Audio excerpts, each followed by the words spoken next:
Good evening. Welcome to Building Blocks for Local Food Entrepreneurs, workshop number 2, from cottage law to commercial kitchens. We're very excited to have you here. I'm curious, everybody in the audience, how many of you were here last week? A lot of you. Great. Well, we're really pleased to see you back here. I guess that means we probably did something right.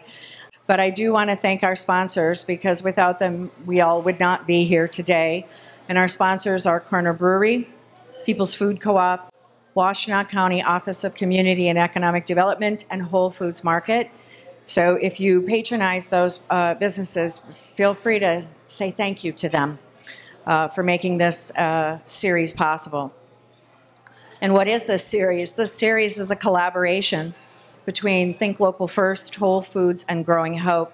It was a conversation that started a couple of years ago and has finally come to fruition, and we're really excited to be bringing these workshops to you. There are 4 people that worked very hard to make this happen, and I really want to give them a little recognition. They are in the audience. We've got Christine Easley over here to your right. Marianne Knightley from Whole Foods Market. And Justin Smith from Growing Hope. And then I'm Ingrid Alt from Think Local First. And thank you. So we're just so pleased to see such a full house, and we hope you will come to workshops 3 and 4. So let's get on with the programming, because that's what you're here for, not to hear me. We're going to hear from 4 speakers tonight, of which you see lined up here. I think you're going to be really thrilled with the information these 4 very diverse experts have in their fields. While you're listening to them, you will probably no doubt have questions, and we're going to do the same thing that we did last week, where we will take questions at the end. We're going to hear from each speaker individually, and then we'll take a short break, and then we'll reconvene for questions and answers. So I think that's it for the housekeeping part. Now I'd like to introduce our first speaker, which I'm quite pleased. I just met him today, and reading his bio, I marvel at the young people who are so involved in food, and we have 2 very young people up here who have done some amazing things. Micah Loucks graduated from Goshen College in northern Indiana with a bachelor's degree in business. After graduating, he spent 2 years in Belfast, Northern Ireland, developing a collaborative social enterprise called Root Soup. Root Soup involves people with special needs and people who are homeless working together to prepare and serve soups, bread, and pastries. Currently, Micah works for the Michigan State University Product Center, where he is able to combine 2 of his passions, food and business. He's based at the Eastern Market in Detroit, and Micah works one-on-one to assist food and agricultural entrepreneurs to develop and further their businesses, so he's a good resource for you. Please join me in welcoming Micah.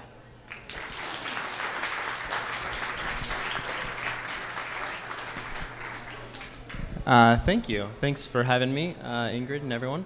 Ingrid wanted me to talk briefly on Root Soup. So this doesn't really have a lot to do with what I was going to talk about, but briefly I'll go into a little bit more detail about what Root Soup was. My wife and I went over to Northern Ireland to volunteer in an organization called L'Arche.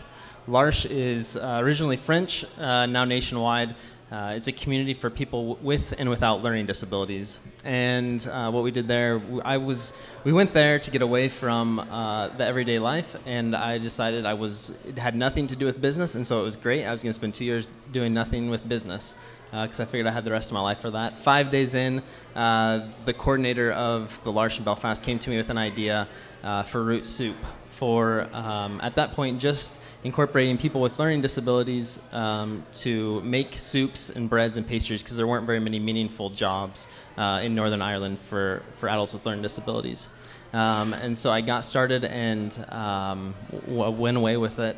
And by the end of 2 years, we were able to get up to 2 days a week catering and we were making our soups in a homeless hostel for people, adults transitioning out of homelessness. And so we were able to incorporate both people with learning disabilities working alongside people who are transitioning out of homelessness, which was a really cool partnership and has continued. Luckily, fortunately, we were able to get some funding before I left and able to continue on and doing 4 days a week now and doing 5 trainings a week and able to cater 3 days a week.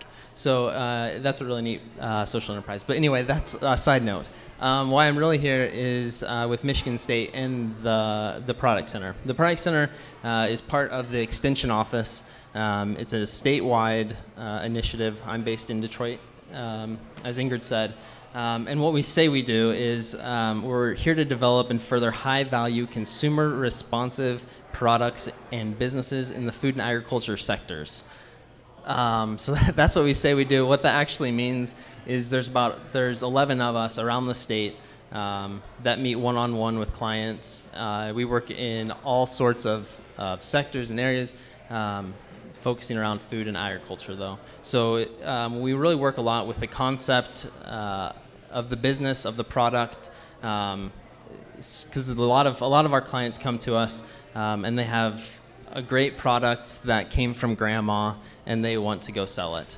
But that's usually as far as they've really thought through their process. So we really work with them to define what their product is and who the market is that they're trying to target, and if that market is actually willing to buy the product that they're offering.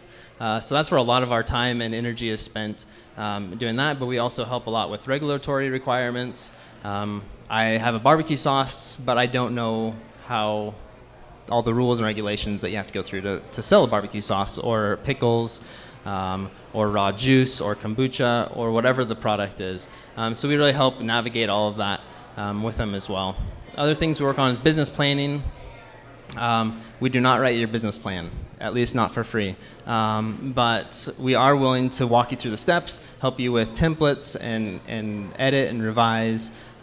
We don't write your business plan because it's not our business. It's your business, and we want you to be obviously the main person involved in it. We're happy to help as much as we can along the way, though. We do financial planning. We do market research, marketing. We can work some with packaging. To be honest, that's probably our weakest bit, but come fall, I'm able to go to Michigan State and take the packaging course that they offer for food and packaging. So come back to me in about a month's time, and I'll be an expert in that as well. And labeling requirements is another big thing that we help with, trying to help clients figure out what they need on their label and where it should be. So that's what the 11 of us are able to do out in the field, along with a lot of other things. But then we're fortunate to work for Michigan State in an educational institution. So back on campus, we have specialized services. So they're able to help with product testing, pH, water activity, different tests, as well as perform your nutrition facts labels. A lot of people have concerns about where to go, and there are a lot of different ways to get them. But if you want a good, reliable source at a fair price, Michigan State's a great place to come. They also are able to offer large feasibility studies, and so this is something that is not free. But if you want people to come in from campus to look and see if you have a product that is going to make it in the market, and you want to do an in-depth study, they're happy to come out, usually for a price starting around $10,000 to help you with this. So it's something not for maybe the faint of heart, but as you grow and develop, it's something that can be really priceless as you want to move forward. So kind of looking into the day-to-day, I meet one-on-one with business clients that come through our system and register on the Product Center's website, which I'll talk more about at the end. But there are different ways to get involved, and I'm happy to meet with anyone at any stage. Like I said, a lot of the people come to me and they just have an idea and don't know where to go with it. I have other people that have a product and are just trying to figure out how to get it to market. And then I have other clients that come to me and they have a product, they're at market, they're a successful business, but they maybe are trying to introduce a new product or are getting into a new market. So I'm really happy to work with businesses at anywhere along the spectrum, and do whatever we can to help. If we don't have the answers, we're able to go to professors, to faculty with Michigan State, which is a big asset that we have. And then if not, I'm happy to go elsewhere for answers. Another one of the great things with Michigan State is we're able to offer different seminars and workshops, a lot based around commercial to cottage to commercial, as well as just cottage food. And Ingrid would like me to talk more about the cottage food. So we do a 2-hour cottage food workshop. If you want reviews, you can talk to Corey in the back. Corey with SBTDC was there at our last one that we did in Novi. So if you want to get the inside scoop on actually how good it is, you can talk to Corey. But it's a great course that really takes a look at what you can and can't do with cottage food law. It's taught, I teach it alongside a colleague of mine from the Health and Nutrition Institute. So she teaches all the health and safety aspect of cottage food, which I will not even begin to talk to. But I then talk about the business aspect of starting a cottage food business, and just the importance of really all the different aspects of starting any kind of business apply to cottage food business. But are there many people here that are starting cottage food or wanting more information about cottage food? A few? Yep. So the Michigan Cottage Food Law was introduced in 2009, really to help boost the economy and also boost farmers markets in Michigan. A lot of people think they can just then make anything they want in their home kitchen and go sell it at a farmer's market. That's not quite the case. But the state didn't allow you to make non-hazardous foods. So what non-hazardous foods means is all of your pastries, your baked goods, your breads, alongside the jams and jellies, excluding vegetable jellies, so no pepper jellies or anything like that. But you can do all of your jellies, jams. Those are the main ones. You can do candies, toffees, carameled apples, anything with chocolate-covered fruits and vegetables that you want to do. Then there are different ways as far as how you can sell. With that, you can only sell face-to-face. So it has to be like at a farmer's market is really where Michigan wants you to be, helping support the local economy. And you can only make up to, does anyone know how much you can make in cottage food? 15. It just went up to 20,000. And if you're hoping to make more, you have to wait till 2017 when they up it to $25,000. So it's $20,000 in gross sales annually.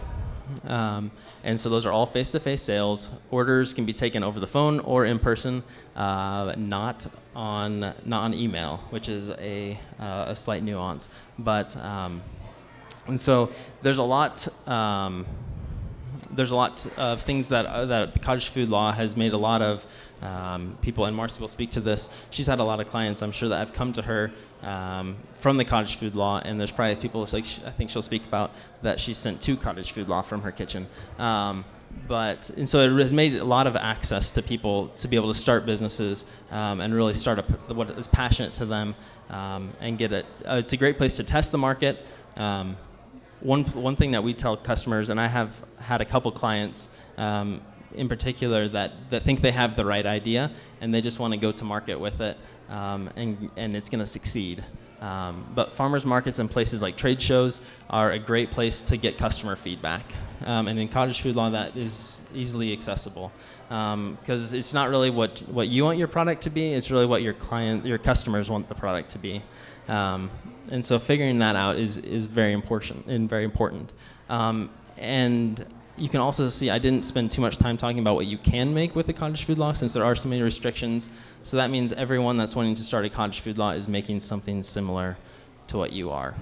I'm sorry to tell you that, but it's probably the case. And so what we talk about in our cottage food law class is really differentiation. And how do you differentiate yourself from everyone else that's doing something similar?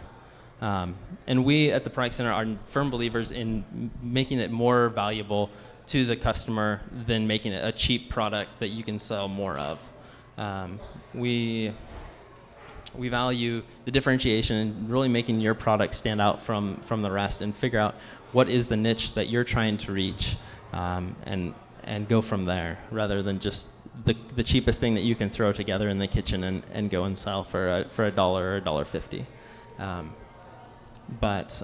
So those are some of the things that we talk about in our cottage food law class, and obviously the health and nutrition side of things as well.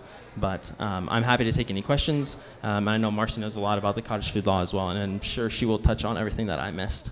I think that's me. Oh, I'll also put a pitch in for the Making It in Michigan trade show.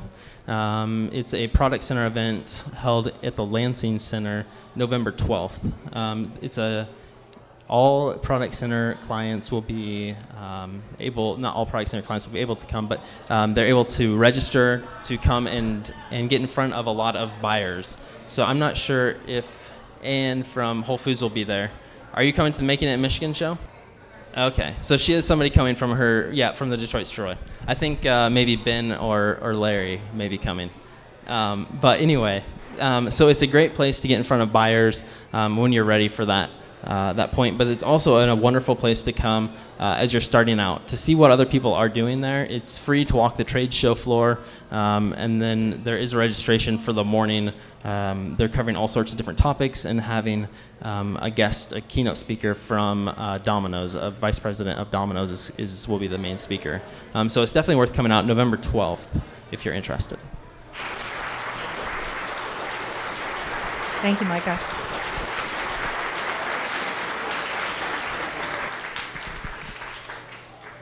So our next speaker is someone I had the pleasure of meeting about 1.5 years ago at an Entre Slam event, which is sort of a moth storytelling competition for entrepreneurs, and Marcy wowed us. She was amazing. She had a pretty stable government job that she just walked away from to create her business, and it was really an amazing story. And the business that she created is called Incu-BaKe, which is a shared use commercial kitchen, sometimes called an incubator kitchen, and it's based in Holt, Michigan, so we appreciate her traveling to be with us tonight.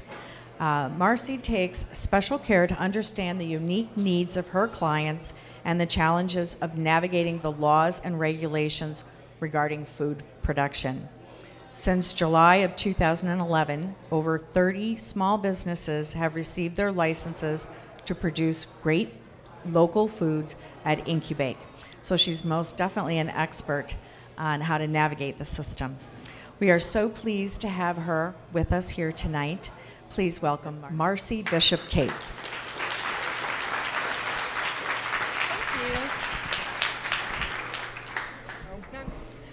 So I have to update some of your information.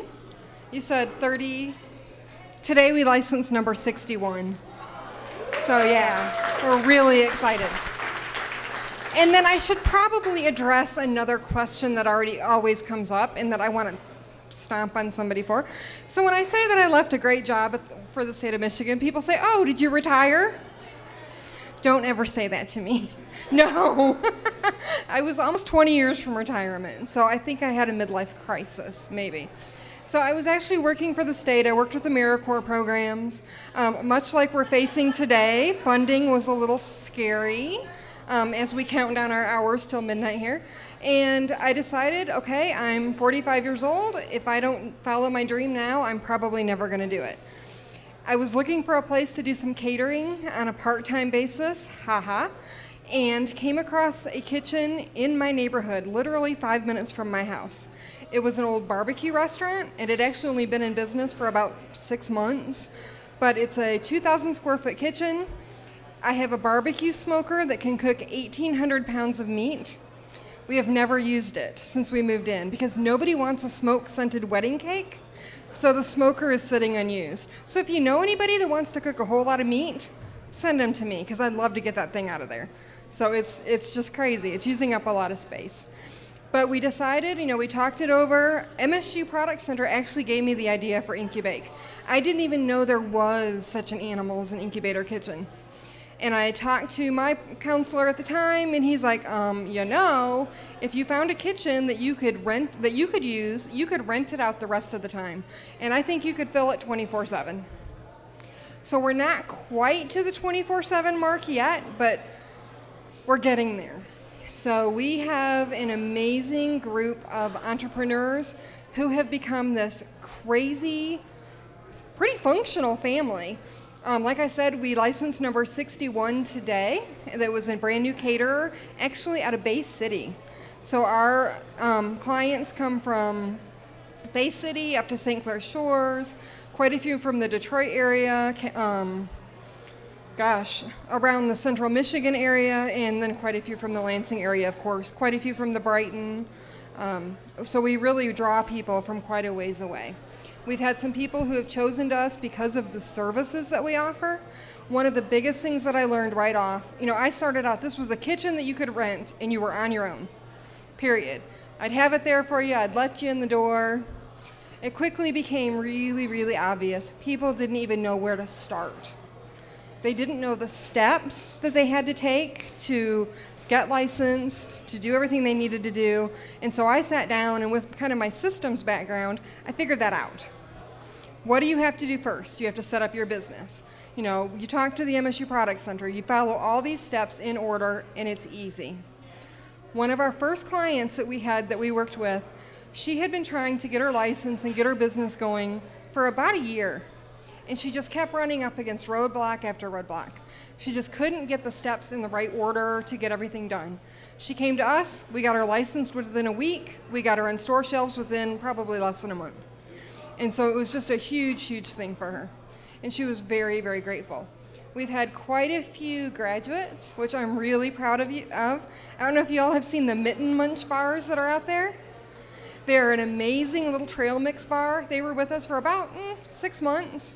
And they now have a production facility in Troy, Michigan. We have a former baker who now has a bakery in Mason, Michigan. So it's really growing. And that's one thing I should have addressed. Do y'all even know where Holt is? So we like to say that Lansing is the gateway to Holt. Holt is just a small township area on the south side of Lansing. So we're right off of 96 and 127, 5 minutes from both highways. So we're super, super easy to get to, which has been another nice thing for us. Our business plan has definitely changed. Like I said, we started out as just a kitchen for rent, and we've kind of grown into where I feel like we are a true incubator kitchen. We've built a really strong relationship with the MSU Product Center, of course. They are one of our biggest referrers. We work really closely with the Michigan Department of Agriculture, another place that we get a lot of our clients. We work very closely with the health department, and so stupid me, that's what I was doing at 9 a.m. this morning on a Monday. Don't ever set up a health department visit at 9 a.m. on a Monday. It's just not a great way to start the week.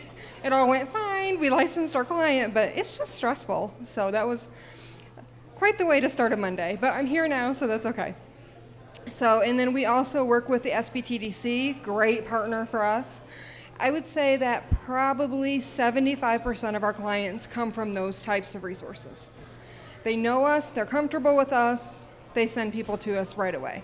And so I'm really, really proud of that.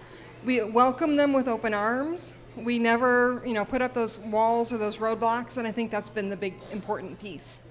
So. Like I said, our building, we have a 3,000 square foot building with a 2,000 square foot kitchen. A very basic restaurant kitchen. 10 burner range, convection oven, lots of table space, lots of storage, and those types of things. I'm really excited. Tomorrow we are supposed to get a steam kettle. So knock on wood until it's in the door and hooked up and working, but tomorrow we're supposed to get a 40-gallon steam kettle. And so that's going to increase our ability to do salsas and sauces and those types of things. So that's pretty exciting for us. We are open 24/7.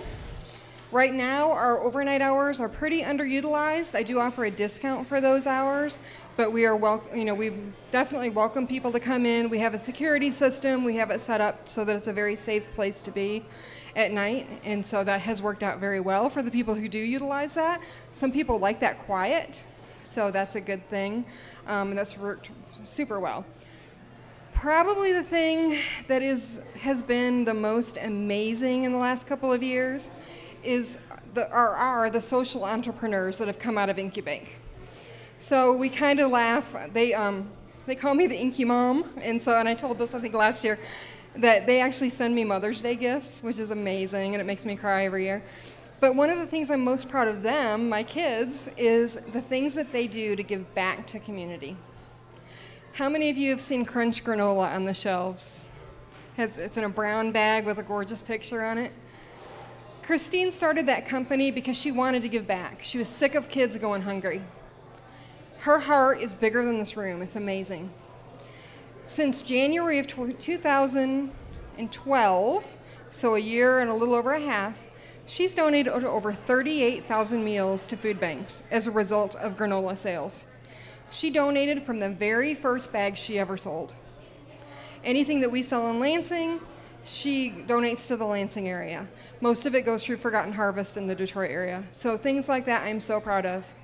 We have another small company, Gołąbki Gal. Who knows what a gołąbki is? I talked about them during Slam. Gołąbkis is a Polish cabbage roll. Delicious. They also have a vegan one, which is so not traditional, but it's really, really good. She started her company in memory of her mom, who died of breast cancer, and every once in a while they do special initiatives where they give back to the breast cancer campaign, or funding for breast cancer research. Just a lot of that giving back to communities.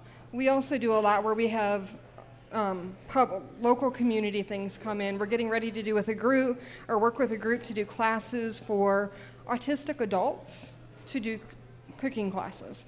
So we're really excited about that. So we try to do as much of that as we can and balance it with the actual food production. I guess the quick thing I did want to mention is if you are looking into working in a shared kitchen of one kind, is you have to really think outside yourself when you're doing it. Ingrid had mentioned in asking us to to think about some of the challenges that we've run across. And probably the biggest challenge is people who think that they're operating in a vacuum, who don't really think about schedule. They show up an hour late, they run 2 or 3 hours long, they're in other people's ways, and I think that's really important. If you're going to be part of a cooperative kitchen like we have, or any shared kitchen, you really have to think about that. You have to stick to a schedule. You need to pay attention to who else is there. You can't let the manager, can't expect them to read your mind. You have to tell them what you need, things like that. And I think that's really important. The other piece is thinking about when you're selecting a kitchen, make sure that you're not going to get bumped for other activities. There are some really great public venues that allow you to rent their kitchens, and that's a great thing. But you have to be pretty flexible if you're going to do that. For example, if you're in a church, if there's a funeral, unfortunately, you could lose your spot for that day. So you have to kind of think about those things. And in some cases, it doesn't matter, that's fine. But I just always want people to kind of think about that. And how much walkthrough do you need? Do you need somebody to walk through and help you get licensed every step of the way? Or are you pretty independent and can go it on your own? So I think those are some important things to think about. So like Micah said, I'm happy to take questions at the end, and I do have information on the back table. I have cards, and I'm happy to answer any questions about how we operate. But thanks for coming. Seeing a crowd like this is amazing. I think it's wonderful.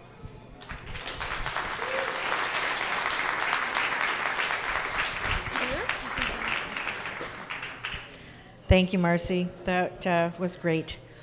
One of the things I just want to interject and say that what we really love about local businesses is they do give back to the community. And I'm going to give you a statistic that most people don't know. Local businesses give back 2.5 times more in charitable contributions than big businesses. And we don't often recognize that. And I just want to say, the way to think about it is if you have a PTO, who do you go to? You go to your local business and you ask for some help because big businesses, who do you even talk to? So just recognize that, and I think it's lovely, the stories that Marcy shared with us.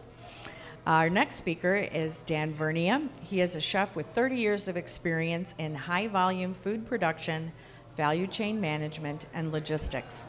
He has opened 4 new venues of various sizes in the past decade, with a focus on local food sourcing and improving distribution by scaling up local food production and connecting farmers with new markets and users. Currently, he is working with the Washtenaw Food Hub, whose mission is to provide facilities and market channels to increase the economic viability of diversified farms, develop small businesses, and provide community benefits that will strengthen our food system and local economy. He's going to share with us what they're doing. Please join me in welcoming Dan Verena. Thank you. How many people here have heard of the Washtenaw Food Hub? Okay. You can go on our website, learn a little bit more. It's washtenaw.foodhub.com. We're just finishing the final planning stages on the initial project. Let me tell you a little bit about the property to kind of set the stage. It's a 16-acre piece of property up on Whitmore Lake Road, just north of Stein Road. And 3 years ago, it was purchased by the owners of Tantre Farm, who I've been buying from for quite some time. I think that Richard and Deb, as one of the major farms in the area, realized some of the lack of infrastructure in terms of getting the local foods to a larger audience in terms of large venues, institutions, healthcare, academic, so on and so forth. And so they put a group of people together to work on this, and when the property came up for sale, we decided that was the right piece of property. A year ago, I joined the team and we formed an LLC to manage the operations of the food hub too. Okay, so we're a 16-acre site, and 1 year ago we received $200,000 from the state of Michigan as part of a local food system grant to create infrastructure for local foods.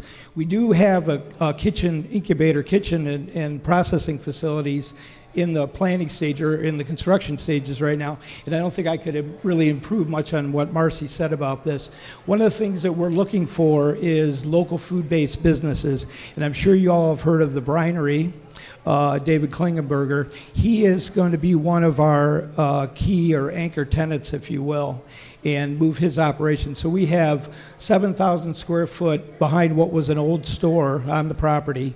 And that's the initial project that we've kind of dedicated for processing, some culinary activity, and a lot of storage as well. There is probably about 4,000 square foot of storage. We've got some equipment and walk-ins on hand right now to accommodate not only these processors and the kitchen users as well, but also the farms who will be bringing their stuff through the channels. Anybody in Washtenaw County and maybe even a little bit farther out will be able to use the food hub as an aggregation point. We're hoping to hook up with some of the other food hubs in the state, and you can learn a little bit more about that on our blog on the website. We wrote a blog about what is a food hub, because that's a question a lot of people are asking. Two of the groups that are promoting food hub development are the Center for Regional Food Systems in East Lansing, and they work with the folks at MSU, the Product Center, the Department of Ag in Lansing. And also on the national stage, it's the Wallace Center, which has just completed a survey of existing food hubs, so we can learn a little bit more about their operations and their structure and how to be successful in terms of what we're doing. The idea is, on our property, 16 acres with lots of other outbuildings that can be developed, is to create a food innovation district where we've got a lot of like-minded businesses who are interested in local foods, but doing different things. For instance, I'll give you an example. We just talked to Jesse Rodenbauer at Star Valley Farms, and he is planning on bringing a vermiculture composting operation up there soon. I would say it would probably even happen this fall. That solves a problem that we have of what are we going to do with all the kitchen scrap coming out of there. It would also give us a destination where we could receive inputs from farms and other commercial kitchens as well, recycle it and get it back to the farms, and maybe even use a little bit on the property. I think when Tantre bought the property, they hoped that there was a little bit more tillable land, but the site was used for, there was a lot of trucking going on and some conventional ag, fertilizer storage and whatnot. The remediation looks pretty good, but there's a lot of backfill because of this traffic. So there are some areas that we can maybe have a U-pick or something like that, and that's one of the goals too, is to create some ag tourism up there. We're working with the state very closely. I just finished the plan review, which included an extensive food service manual, and that's going to be shared with anybody who comes up, whether they're just looking for storage or processing, or would maybe even like to take some of that information back to the farms. The food safety piece of it is key right now. From being in the restaurant business, we've been dealing with that, and Marcy was mentioning the health department as well. Now that those kind of regulations and guidelines are coming back to the farms, and it's going to be even more important that we can coordinate and do group training for the farms so they can, you know, at least have a level of certification that allows them to sell into an institution. As a chef, I can pretty much buy from whoever I want in terms of vegetables. If you're going to sell to U of M or a school system, it's a little bit different. So we want to try to facilitate that as well and get the farms all on board. Now, we will probably be open about November, December, depending on how the construction finishes up, and you can kind of follow along on our website. Sign up for our newsletter because we do put the updates out there as well. The one thing that's on the website right now is a survey for potential users who may be interested in the kitchen. As we get closer to opening, we're going to make some final equipment purchases based on what we think people need, and is for storage as well. So the rest of the property has a lot of potential, but it's going to take quite a bit of development, and we'd like to kind of hear what people are thinking about so we can, you know, have an idea of this building could be used for storage, this building really needs to be refit totally to be up to health code and whatnot. So any questions afterwards? And I did bring a plan where you can see what we're up to in terms of the layout. So thank you very much.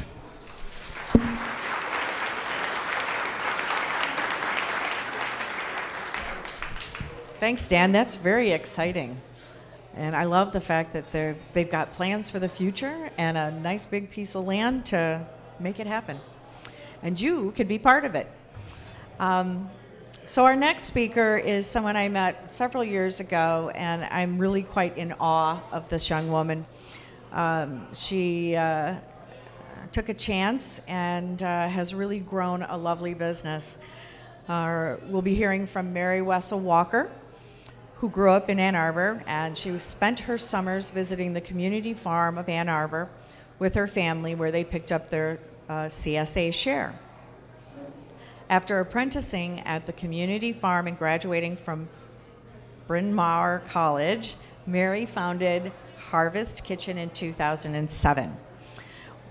Her goal was to help to make eating locally grown food more convenient. And that business model, she would take a CSA share and prepare it for you, so that when you got all that kale, you didn't have to figure out what to do with it. She would do that for you. Now, she moved in 2011. She moved Harvest Kitchen and relocated to Ypsilanti in the heart of downtown. And you can stop in and buy prepared meals from her there now. Her staff work closely with local farms to make their fresh, ready-to-go meals. Please join me in welcoming Mary to our conversation.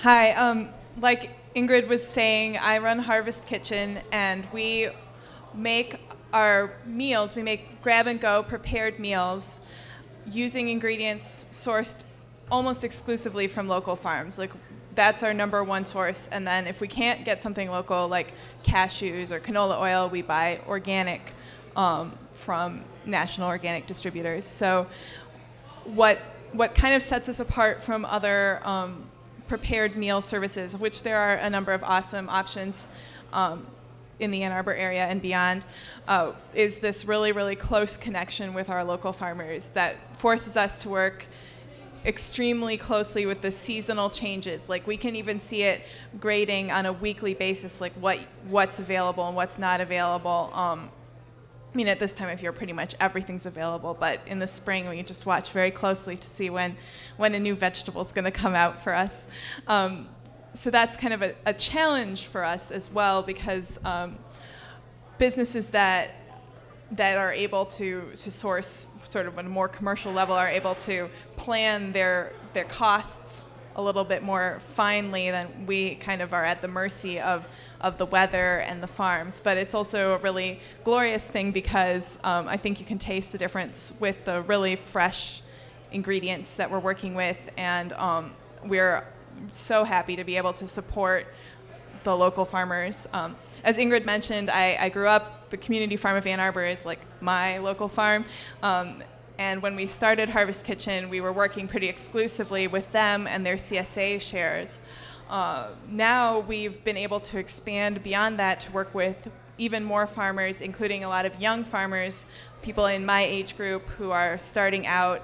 And it's been an awesome kind of symbiotic relationship of them growing what we need, us buying what we need from them, and kind of a circular system.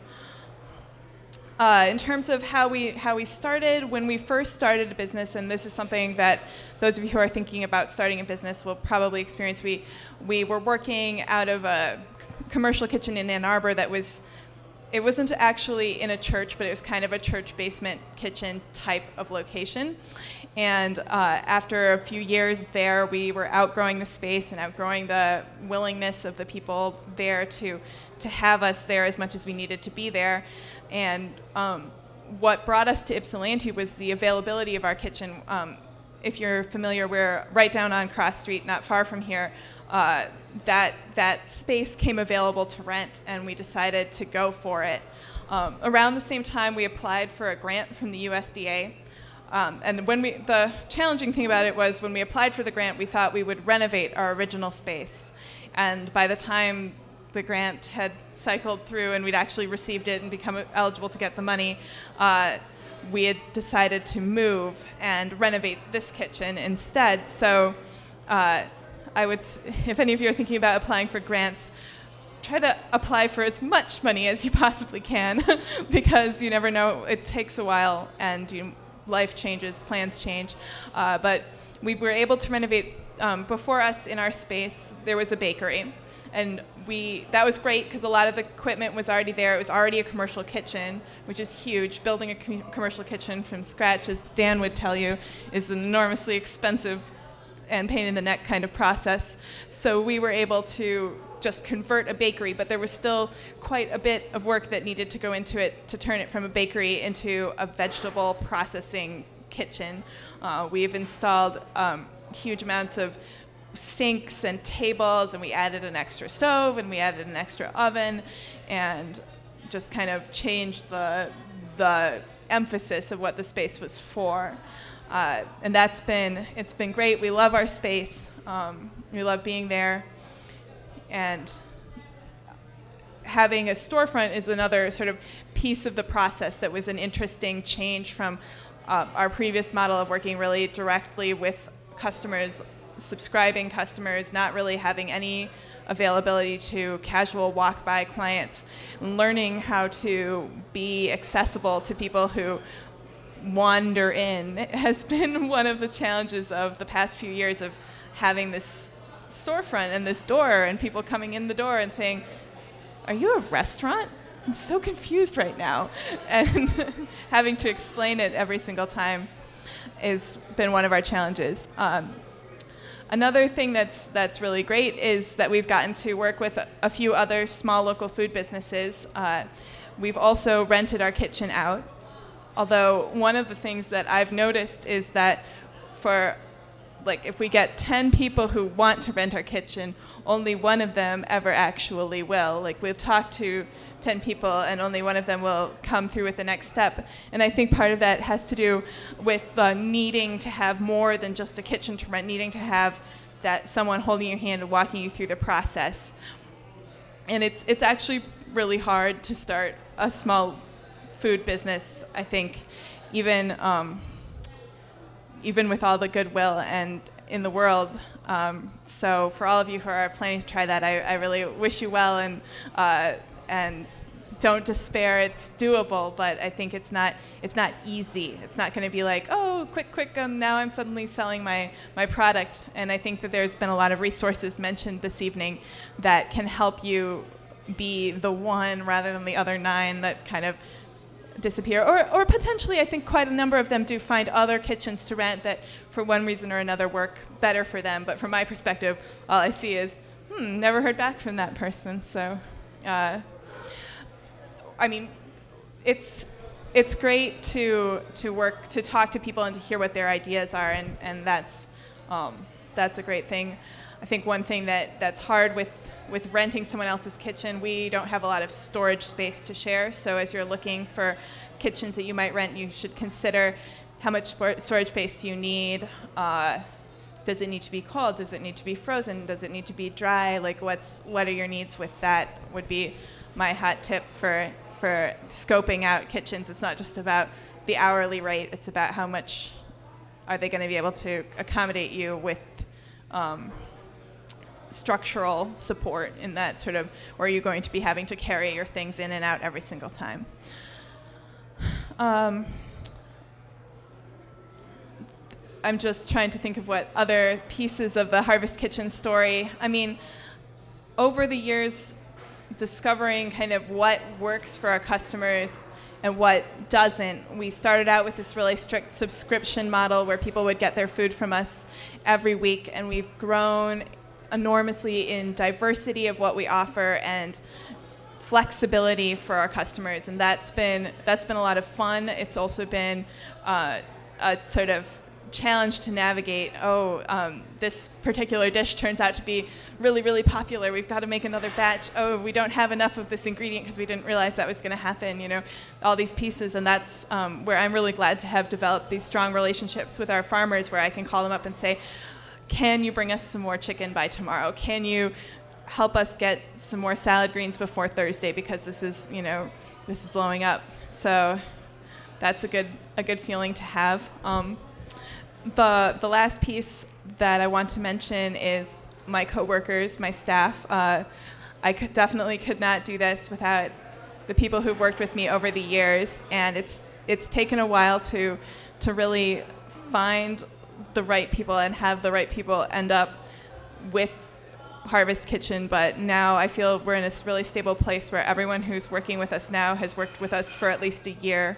And that's a really great feeling to have, that even within the revolving door of food service hourly jobs, that people have given Harvest Kitchen this much of their time and attention and talent. And I think you can really see it on the other end in the food, that there's this level of consistency and high quality that we've finally achieved, which is just a joy to my heart. So that's kind of a quick, rather scattershot view of what Harvest Kitchen did to get from the beginning, very small, humble beginnings, to where we are now, which is still fairly small and humble, but I'm here talking to you, so there's something in it. And after the break, there's going to be questions for everybody, so I'm happy to take questions about what we did and how we got to where we are. So thank you.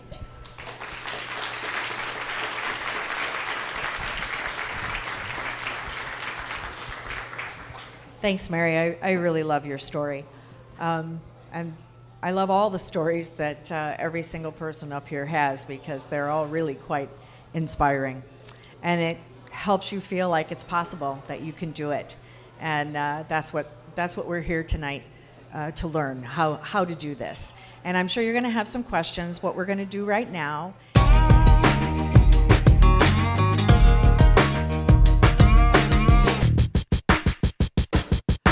I was talking to a friend earlier today. She was giving me some advice about the cottage laws, and she was saying that only one industry can work in the kitchen at a time, that there's no co-sharing. Is that true? That there's no what? I'm sorry. There's no co-sharing of the kitchen, that only one service at a time can be done or one So industry. her question is, with cottage food, can there be more in cottage food, right? Right, okay. right. Can correct. there be more than one person in the kitchen at a time? So you're talking about in a home kitchen? Yes, I guess. Yeah, so the reason I asked that is because one of the key pieces of the cottage food law is that it has to be made in your home kitchen where you cook your meals for your family. And so you can't make it in a rental kitchen. You can't come to my kitchen and rent it as a cottage food. It has to be made in your cottage. And so that's really important. I guess maybe what they were referring to is you shouldn't be cooking your family meals at the same time, or you shouldn't have somebody else coming in. Well, what about in the Incu-BaKe? I mean, in the kitchen, are there several people who have the same time slot? Or Yes. So Okay. if you are a licensed food producer and use an incubator kitchen, you can be at the same time. There's no problem against that. We've actually had people producing at the same time an inspection was going on. But it's really critical to know that that's not considered cottage food. It's against the law to do cottage food in a rented facility. So and for cottage food, are you allowed to use eggs and dairy, like things that will? Yes, for cottage foods you can. The question is, can you use eggs and dairy? One of the most common things, and Micah referred to this, that everybody doing cottage food is doing kind of the same things for the most part. A lot of it's baked goods. You can use eggs, cream, things like that. The key is your finished product cannot have to be maintained at a certain temperature. So you couldn't do pastry cream with eggs and milk because that has to be kept cold. But you can bake eggs and milk into a cupcake and sell it that way. So you can do fruit pies, but you can't do cream pies because those have to be refrigerated. So that's really the key there. All right. And I guess one more cottage food law. If you're using food products but for non-food use, like skincare or hair care, does that fall under the It does law? not fall under cottage food. That's a totally separate thing. Okay. Thank you. Thank you. I'm Glenn with Jarhead Salsa and Tortilla Chip Company, and I just wanted to mention we're another company that offers 10% back to our VFW program on all our proceeds. Maybe you can advise me, is there anyone in Michigan that is producing tomato juice, a vegetable juice that I can buy in bulk quantities? And I guess the other thing is I'm in the process of making a purchase on quart bottles. If anybody would like to share in that purchase to save some money, I'd be interested in that too. And is there any resources that, Michigan University can offer as far as bulk purchases on products that we can use in our businesses? Addressing the discounts, I don't know if Michigan State, I don't know of anything, unfortunately, that Michigan State can offer to as far as with bulk purchases. I think the best thing, like you just asked, if anyone else is sharing those costs, is getting ready to buy that and then share those costs with them. That's what we've recommended. I'm helping in Detroit with Detroit Kitchen Connect, kitchen incubator space in Detroit. And that's what we've talked to all of our entrepreneurs about, is trying to find some of those ways to cut costs is by sharing the cost of buying in bulk. So we have a lot of bakers in the group. And so trying to buy bulk flour to be able to get all of it at a better price. So that's really what we recommend to our entrepreneurs. I believe there was another question. The tomatoes juice. I don't know of any tomato juice or vegetable juice, but take my card and send me an email and I'll do some looking for you on that.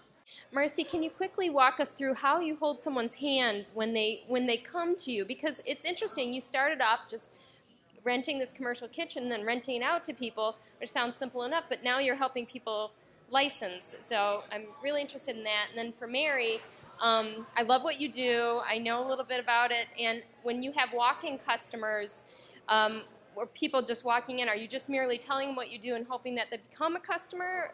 How does that work?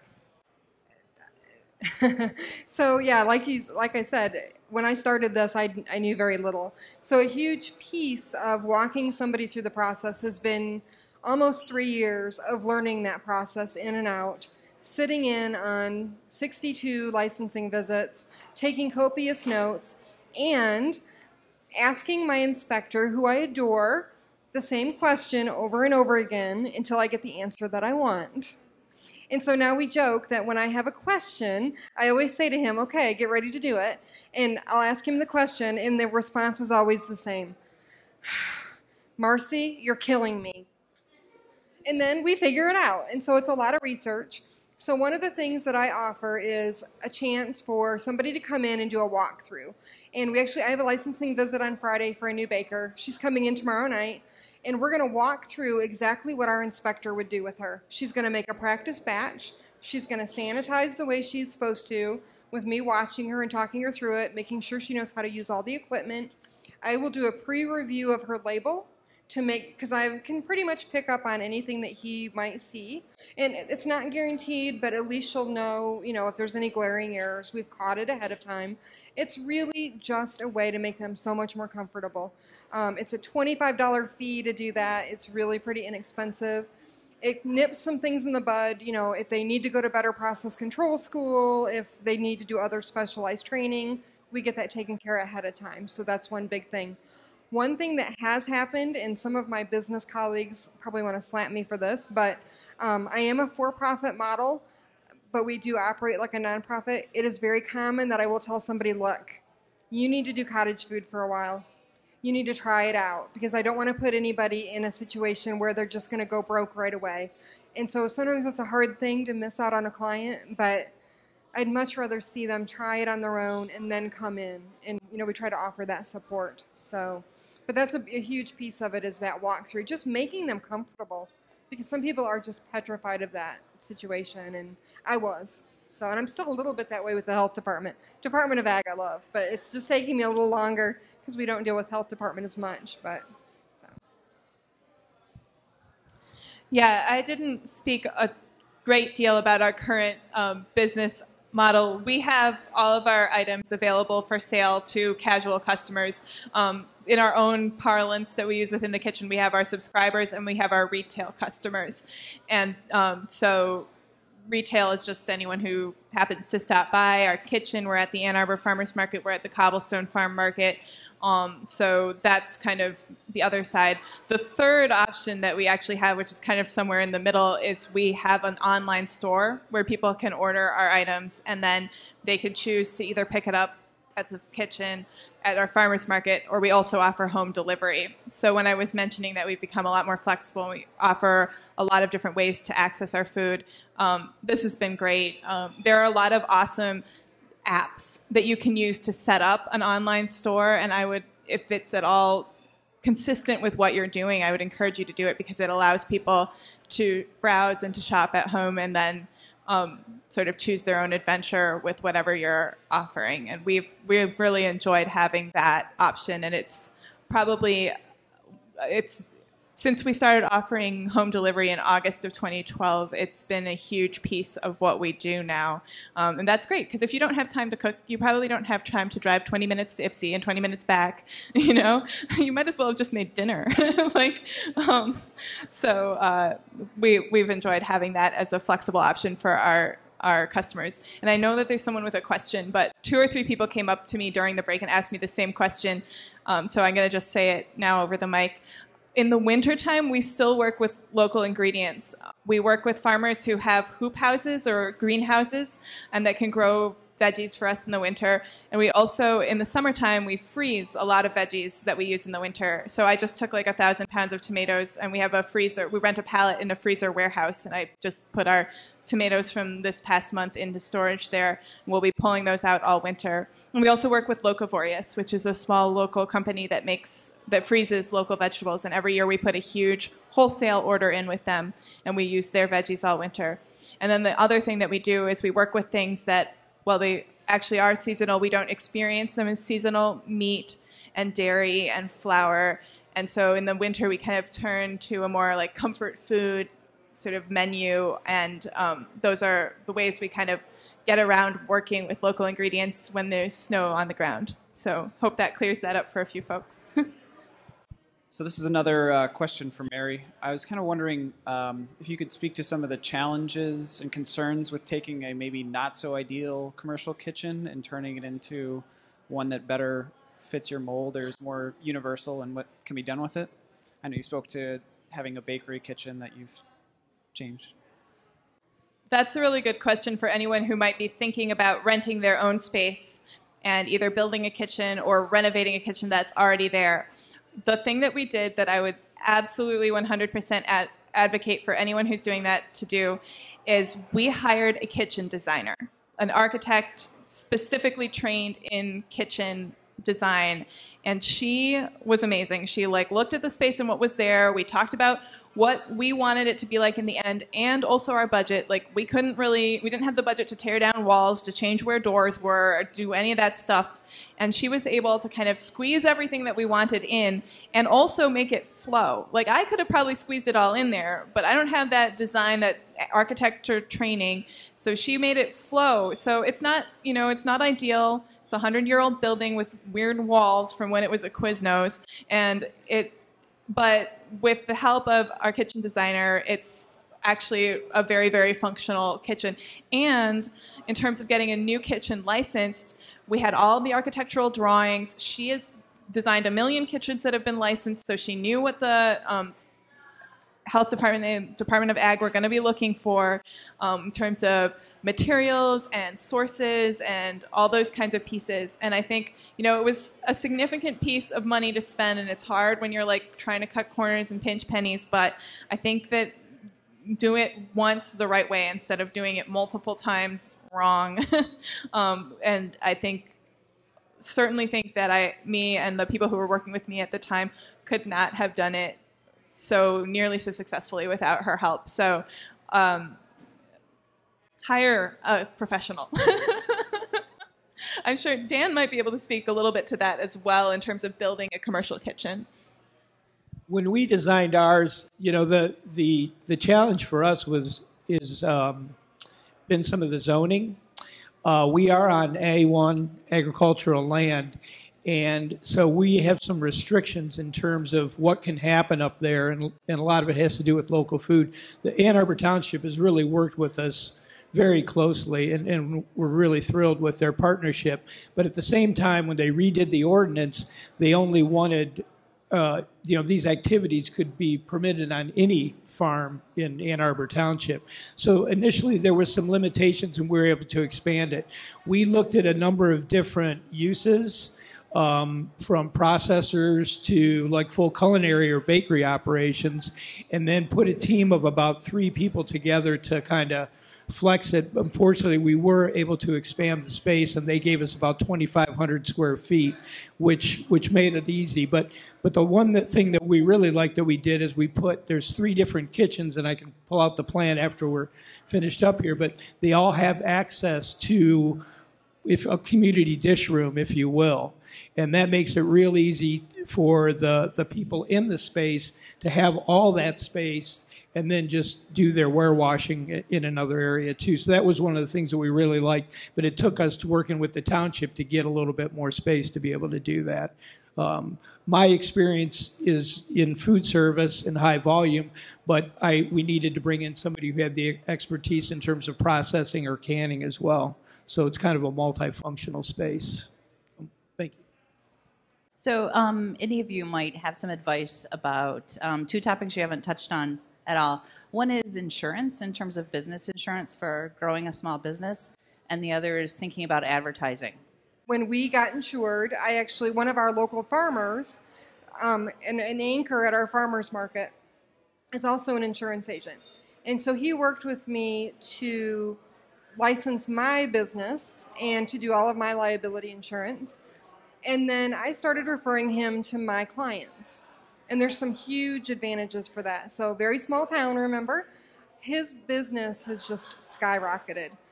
Probably 95% of my clients use him because of the bulk aspect of it. He's able to be at about 1/3 to 1/2 of the cost of almost anybody else we've found. Because he knows Incu-BaKe inside and out, he can write a policy in no time, which has been wonderful for them as well. He can help with them with ingredients because he's a farmer. He does wholesaling, a lot of things. So that's been really great. But he tells me every single Saturday morning that how good it's been for him, and he just loves this community that we're building. So I think those referrals are really, really important. Talk to people you know. And then we're also seeing these clients refer him to friends and family and insure bigger pieces of their lives. So one of my cake bakers, they actually have a historic farm, and now he's insuring their entire historic farm. So I love that aspect of it. I think that's the coolest thing, to see small businesses growing small businesses. As far as marketing, find something where you can tell your story. That is the most important thing that I've found. Let people know your story. Why are you doing this? Why is this important to you? Whether it's a grandmother's recipe or you're doing it to support hunger efforts, whatever it is, tell your story. My very best marketing, I don't know if y'all saw it, but my car out there we call it the Brave Little Toaster. I drive a Nissan Cube, and it's got magnetics on the side and decals on the back. Practically every other day, I'm driving down the road and I get a phone call, and I realize that the person calling me is the person right behind me or the person next to me. So mobile advertising works, and it doesn't cost hardly anything. And I just can't even emphasize that more. And my clients, they have magnetics on their car. They see the difference. Do press releases. Talk to your local magazines, your local publications that come out. We're seeing more and more of those. Just get it out there in the public any way you can, but always tell your story. Why are you different? Set yourself apart. And it makes such a huge difference. I'd like to speak to that as well. I can't refer to you to an adorable hometown insurance agency, but when this was great when we first started our business, the people we were renting from, they were like, you have to have insurance. So I probably would have kind of overlooked or skipped that step if they hadn't forced me to. And I actually just asked my mom and dad, and they called their insurance company, and I think got a referral to someone else that insurance company used, and we've loved it. It's very much like, yeah, who are you already using for your insurance, and what do you like about them? And if you like them, ask them if they do business insurance, and if they don't, they'll probably know someone who does, and they can sort of connect you with that. And I really like our insurance agent. I think she's really looking out for us. She's helped me with, we have medical insurance as well, and workers' comp, and liability insurance, and a vehicle. So I've got quite a bit of insurance with them now, and it's been very helpful and supportive, and I know she's going to help me navigate the changes with medical insurance that are coming down the pipeline right now. And so I just say, who are you already working with? Start there. If you don't like them, ask your friends and find out if you know anyone who actually likes their insurance, and then use those people. And possibly switch all of your other insurance over to the person that you actually like as well. As far as outreach and marketing, that is definitely the toughest nut to crack. But I would just say word of mouth for us. In the past, we've spent money on advertising, but the best thing we've ever seen the most return on is word of mouth. And business school students will tell you there are ways to incentivize that, like tell people, oh, if you tell a friend, I'll give you a free blah, blah, blah. And to me, we've offered that before, but I've never noticed a significant difference between when we offer things like that and when we don't. I think that people will tell their friends if they like what you're doing. So, but telling them that you need them to do that's okay. But you can offer them a jar of strawberry jam or something, but I don't think that's necessary. I don't think that makes a big difference. If people love you and love what you're doing, they're happy to tell their friends and happy to have that, feeling of buy-in, that, oh, we're supporting what you're doing by telling people about it. So. I think another important insurance to mention, the name was mentioned earlier, but MIFMA, Michigan Farmers Market Association, has insurance. It has general liability, product liability in it as well. So those are $1 million policies. And it costs, I think it's maybe $300 annually if you're a member. I think being a member is $50. And for non-members, it's $450 annually. So it makes sense to be a member of MIFMA. And that is for if you're selling at farmers markets. So that's the distinction. If for all those people that are doing cottage law and looking to sell at farmers markets, look into MIFMA is definitely something to look into. Then the graphic designer, and I completely agree with Mary, is definitely I said it backwards, a tough nut to crack. But I just got a business card. So someone that's doing branding, Kelly Bambach, is that true? Kelly, are you still there? So there, Kelly. Kelly does branding and graphic design work. So if that's something you're interested in, there you go. She's based here in Ann Arbor. Hi.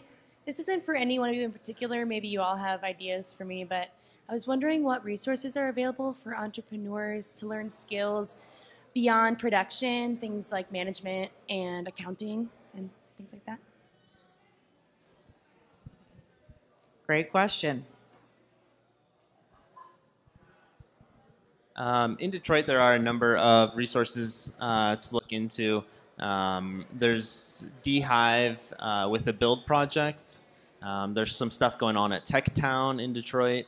And then there's also Food Lab. Food Lab is a community of entrepreneurs in Detroit. Has a listserv of over 300. And they are just starting launching a campaign for members to be member, and it's definitely valuable. It's based on your sales to become a member. If you're not making much just starting out, it's like $35 annually, and definitely the benefits that you get from Food Lab and the network like Food Lab is invaluable. And they also offer boot camp seminars, like a 4 or 5 week boot camp, and they so they'll just be a great connection point for entrepreneurs in the area. We've been working with the SBTDC too, and I think that's a good resource as well. That helped us with a little of the business side of things.